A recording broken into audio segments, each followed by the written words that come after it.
Hi, I'm Amy Edwards, and welcome to the Edwards Table. This podcast is all about real conversations, the kind that come from life, love, family, friendship, and all the messy, beautiful parts in between. I started this show because I believe in redemption stories and in sitting down together to talk about the things that shape us, heal us, and sometimes just make us laugh. So grab a seat, take a breath, and join me, because there's always room for you here at the Edwards Table.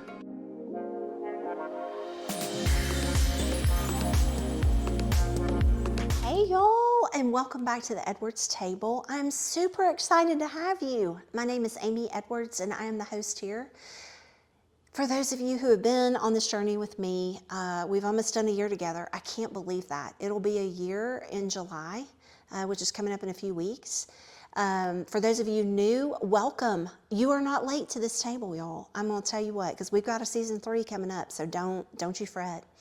If you haven't been joining these past few weeks, this whole month of June, so 4-week series, been talking about moving from this whole survival mode into thriving mode, love some thriving mode. This for me is a healing journey, and I would love to say that healing is an event, but it is a process. And so just kind of season 1, sharing my whole story. Season 2, I've just kind of been talking about all the different pieces of what this healing has looked like for me. And so kind of winding down this season and talking about, once you have made the progress of working on healing, and much like grief, there's not a timeline. It takes time, and not always do we get the answers we want, and not always do we get the results that we want when we're healing. But the beautiful thing is there is light at the end of the tunnel, and there is definitely a path forward, albeit with some scars and battle wounds. But those become our stories that we get to share. And so I'm super thankful that I'm in that place of my life where I get to look back, and I get to be retrospective instead of in the mix. But what I wanted to talk with y'all about to kind of wrap up this season, or this series, is how we move from surviving to thriving. Okay, so the past 3 weeks, week 1, we talked about unloading the past. So people and things that keep us stuck in our past and don't allow us to move from just the survival mode into actual thrive. The second week talked about, okay, now that you've removed those things and those people, how in the world do you bring new people in? What does that look like? Last week we talked about things. So again, we need people in our life. We need community. We need folks that are wiser than us, that have more experience than us, that can cheer us on, but then also can speak into us. Well, we need healthy things in our life too. So it could be hobbies and whatnot. And last week I shared some of my personal experiences. So definitely go back and take a listen to those. This week what I want to talk about is, okay, what do we do when, old habits die hard, right? And you can't expect, we're human beings, so we might slip back into old ways.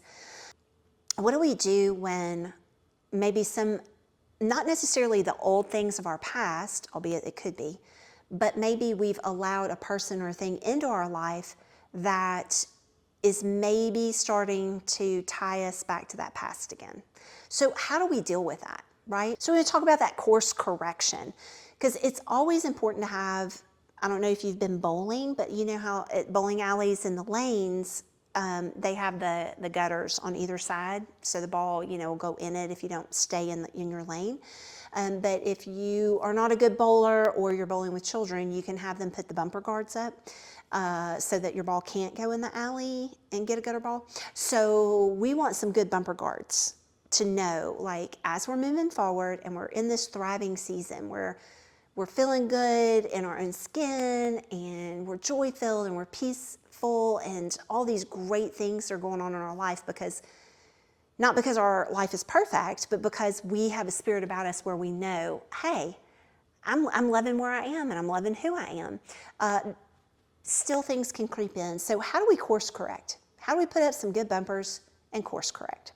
Well, I jotted down ideas, and so I'm going to be kind of looking back and forth if you're watching me on YouTube. Apologies for not giving you my full eye contact. Also, I'm an eye wanderer. If you ever talk to me in person, I'm looking everywhere. And no, I don't have ADD. I just tend to think better when I'm moving. And so if I'm sitting still, my eyes are going somewhere. So all this to say, I've got a list, and my list is 6 things long. And so let me start with number 1. First and foremost, when we start figuring out maybe something is taking us to tie us back to our past again and get us stuck again, first and foremost, we have to acknowledge it. Acknowledge that it is there. Whatever it is, acknowledge, right? So like, ooh, I am getting back into it. And y'all, full transparency, I'm a very fluffy human right now. Partly because of where I am in my life. So I'm turning the corner to 52, and if you're a woman, you know, perimenopause is a whole journey in and of itself. But also, y'all, if I'm fully honest, like some of my old habits when it comes to being a healthy human, I'm really not practicing the healthy habits, and I'm sliding back into some old habits that are not healthy, and I know better. Like I know, don't come at me, especially if you got if you're not, you got it, it's not a disease, but if you're in that stage of life with me, like don't at me in this. I know that part of it is my body. Like my body is being just a complete stinker butt and not making it easy to stay healthy in terms of weight gain, you know, and muscle loss and whatever else. And with that, I know it, and I know that there are ways I can correct that to make it better. Maybe not perfect. I mean, I'm not going to be 123 pounds ever again, but I definitely can be in a healthier, like, weight and body shape and things like that than where I am. I know this. And in fact, that's kind of something that I'm dealing with now. So I'm going to kind of talk through that. Like, what does that look like for me? So first and foremost, acknowledge it. Girl, say what it is. Sir, you better talk about it. What is the thing? And when I acknowledge, I need to confess it to someone. And why I do that is accountability. So telling another person, very important for me too. So that was my number 2. So acknowledge it. What is it? Number 2, share it. You need to share it with somebody to hold you accountable, right?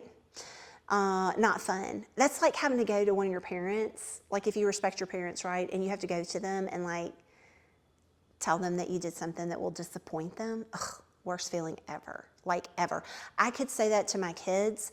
Didn't really have to spank my children ever because disappointing me for them was the worst. Like they would rather all but lie to me than to do something wrong or let me down. So yeah, the accountability. Okay, so 1, acknowledge. 2, accountability. Share it with somebody, y'all. Tell them, hey, I'm falling off the wagon, y'all. You got to help me. My 3rd one I said was don't fall into old thought patterns. So if you've listened to anything that I have ever said, you will know for a fact that I struggle constantly in my life with old records in my head playing. And it takes a lot of work to get those broken and replaced. And even when we replace them, there are times I think that things will still seep in. So like the voice of shame, the voice of blame, the voice of disappointment, whatever it is that will still come in and start chatting in our ear and in our minds. We have to be very cognizant of that, not to allow that to start overtaking our thoughts, okay? The 4th thing is to stick with what is working. Okay, I can't say this loud enough for the people in the back. Stick with what is working. And you know what? After being on this planet over 51 years, I can tell you this. What worked in my 20s as far as my health and things like that, it is not the same as what works in my 50s, okay? In my 20s, I could not eat bread on my sandwich for a day. Actually, not even that, because I didn't even know that. I wouldn't eat chips with my sandwich. How about that? And drink an extra glass of water so that I got my full 8 in. And miraculously, I dropped 5 pounds. You know, your body is hilarious in your 20s. In my 50s, I can eat healthy for days and days and days, make no poor health choices when it comes to the food I put into my body, and I can gain 8 pounds over the course of that time. So it's not the same, okay? I'm just saying. So what I know works for me in my 50s, that is what I have to stick to.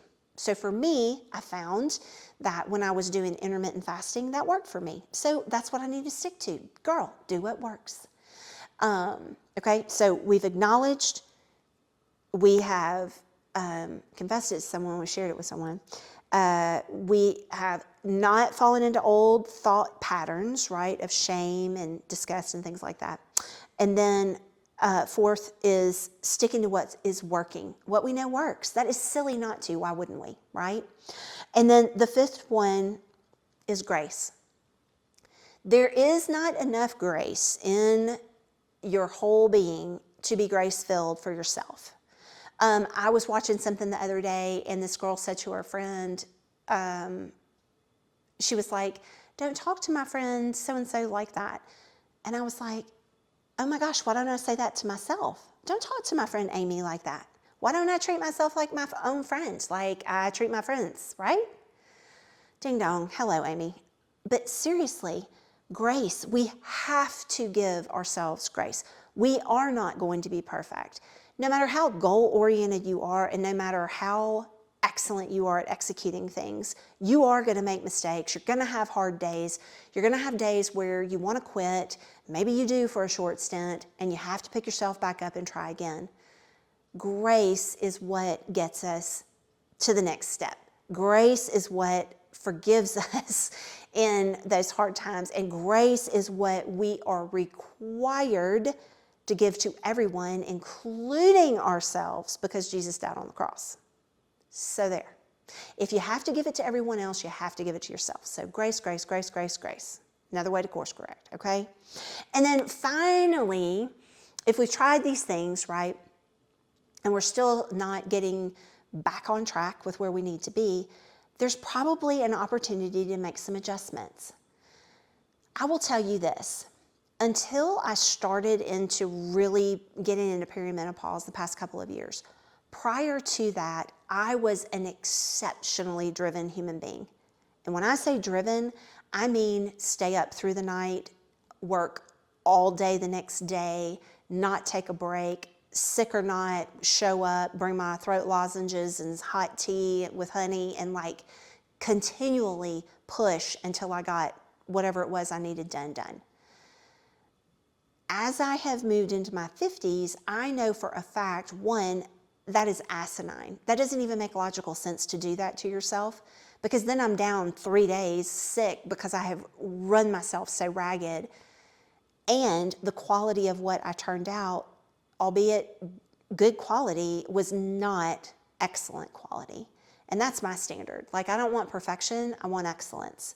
And so learning to lay that down, I have had to adjust that in these past few years, because I don't function the way that I used to in my mind. I have learned a lot over these past many years, and it is not the end-all be-all of me if I have to ask permission for a little more time or a little bit of grace, because maybe what I'm working on is just not turning out to the standard that I wanted out there. And so I think these 6 things for me have been exceptionally valuable, but only more recently have I really learned to accept them. It's not that I don't know them. Again, I never tell y'all anything that's like this earth shaking, oh my God, I've never heard that ever. Please, yes you have. Are you kidding me? I mean, go read anyone else's stuff, and I assure you they are more probably well-versed, well-spoken, all the things, whatever, whatever. But what I can say is this. I know what I share with you works because I've lived it and I've done it and I've tried it and I've failed at it and I've tried again. And so let me run down this list one more time. In order to course correct when the past starts to creep in, right? Absolutely have to acknowledge whatever it is. Absolutely have to have somebody holding us accountable. So go confess it. Tell somebody, y'all.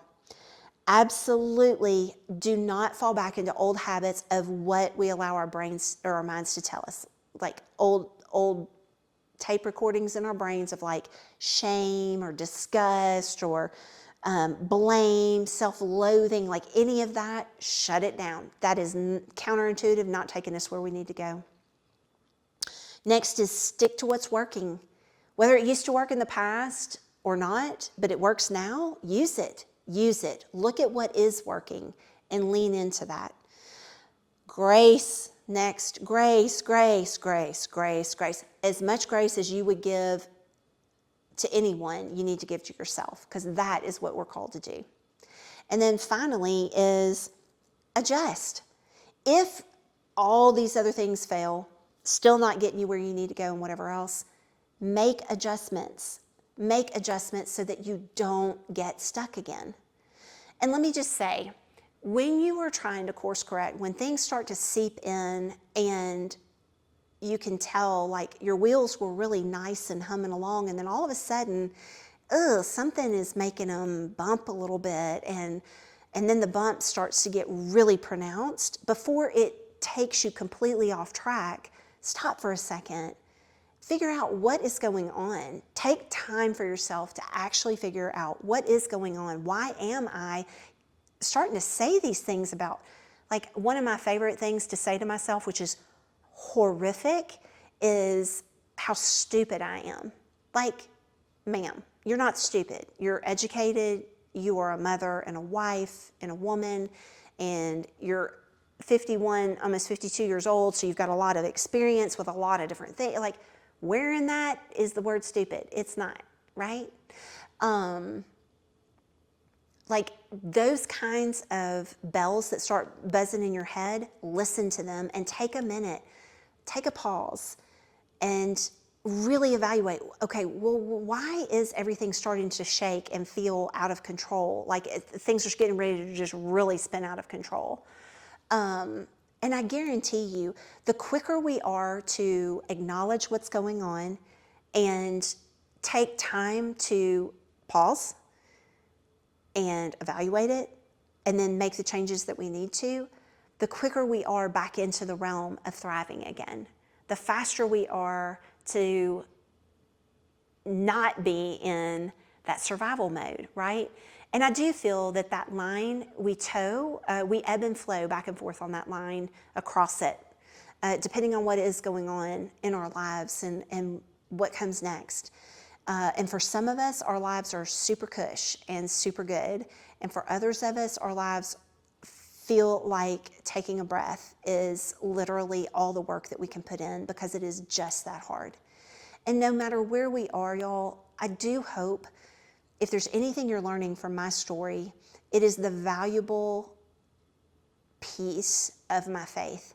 And it's not valuable in the sense of just value. It is vital in the sense of surviving it and actually thriving in this life. If it were not for my faith, if it were not for God and what He does in and through me every single day, I absolutely would not be here. I absolutely would not be able to give you any kind of thought or idea about tips and tricks of things that have worked for me, things that I completely failed at, things that I know are going to be hard. I wouldn't be able to be here and share with you any of these things if it weren't for my faith. So like it, lump it, or leave it as far as that's concerned, because there's not much I can tell you outside of my faith. I mean, that truly is what got me here and allowed me to survive so many things. But then from that, God wove in this beautiful, redemptive piece of my story to where I can thrive. And it is so amazing. It is so absolutely amazing.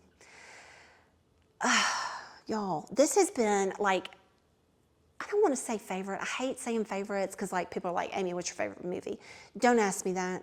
I mean, you can ask me. I'll tell you. But like, I don't have a one favorite, okay? But I will have to say these 4 weeks with y'all has been one of my favorite parts, I think, of this season. I'm going to talk more about that in July. But I think it has been because you get to hear me on the flip side. You get to hear me at the light that is at the end of the tunnel. Like, I've survived these things, and here are my lessons that I have learned and can use as I continue living. Because I know, as life has it, there are going to be a lot of hard things still while I'm here on this planet. God willing, I'm here for a long, long time. And so I pray that I take those lessons with me. And I really hope everything that we've talked about this month has been beneficial for you as well, like little bits and pieces. And if I may implore you to please pass this along to people you know. If you've got, friends in your life that you think, gosh, this would really mean something to them with what they're walking through right now, or how hard life is, or gosh, they survived something similar to this. It'd be cool for them to know. Yes, it would. Yes, it would. So please share me all the places and all the ways. I'm joy-filled to hear when other people are able to listen to my story and listen to the things that I have learned, and actually know that they're not alone. And maybe take some tips and tricks from me. I don't know. But in the meantime, I want to thank you all so much for jumping on today. Thank you for being here with me if you've been here for these past few weeks and just talking about surviving versus thriving. My prayer for all of you is that you, if you're not already in a season of thriving, that God moves you there. You've learned what you need to learn in order to actually be thriving in your life as well. And you guys, these next few weeks are going to be super duper fun. So make sure you join the whole month of July, because July is the month of celebration. We will celebrate having aired 52 episodes. We will celebrate having aired for 1 full year. And we will actually start talking about what to expect for season 3. You guys, y'all are going to definitely want to stick around. Because I know some folks who have some really cool stories, and my hope is that I can keep inviting new faces and friends in for you to hear. In the meantime, be sure to stick around, and we'll see you next time.